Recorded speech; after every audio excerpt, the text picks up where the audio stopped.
Pope Francis arrived minutes ago at the United Nations for this morning's speech to the General Assembly. His trip to the U.S. is serious business, but at times the atmosphere makes it feel more like a festival, complete with souvenirs. After landing at Kennedy Airport last night, Francis enjoyed a moment with a stuffed doll that shared a bit of a resemblance. Dahler shows us how small businesses are using divine inspiration to profit from the Pope's visit. There are coins, cutouts, and bobbleheads.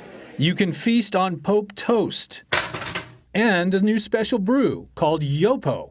It stands for You Only Pope Once. Popapalooza has arrived.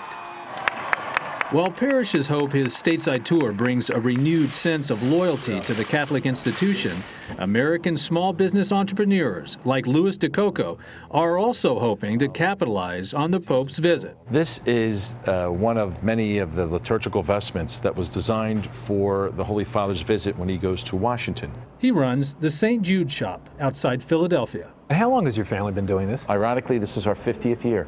We keep joking that we think the Holy Father's coming to celebrate our 50th year. DeCoco is selling devotional swag both in his store and online. Are the Catholic faithful customers for these kinds of souvenirs? Most definitely. What do you imagine will be your big sellers? The rosaries, the different medals, commemorative coins of him and his visit. His religious followers are hardly his only fans. A quick search on e-commerce site Etsy turns up over 800 unique items, including a button that reads, "Pope Francis is my homeboy." This is our own little special way of showing our honor. Warren Royal recently turned his Alpharetta, Georgia bobblehead company into a pop-up Pope Francis factory. Since the Pope's visit was announced, we've been ordering in batches of 10,000 at a time. It is now the #1 best-selling bobblehead on Amazon. And we spend great attention to detail. The smiling statuettes have found their way to DeCoco's shelves in Pennsylvania. In downtown Philadelphia, less than 2 miles from where Pope Francis will hold his final Mass in the U.S., is McGillen's Old Ale House. The 155-year-old establishment is taking a line from 1 Corinthians to heart. Whether you eat or drink or whatever you do it all for the glory of God. We're going to have a Basilica High meatloaf, and we'll also have Good Shepherd pie. Of course, we're going to have some special drinks. Well, of course. Pope-tini.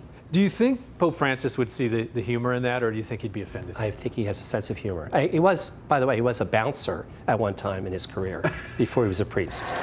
DeCoco hopes the appeal of Pope Francis will stick with believers here in the U.S., whether it takes a bobblehead or a sermon to do so.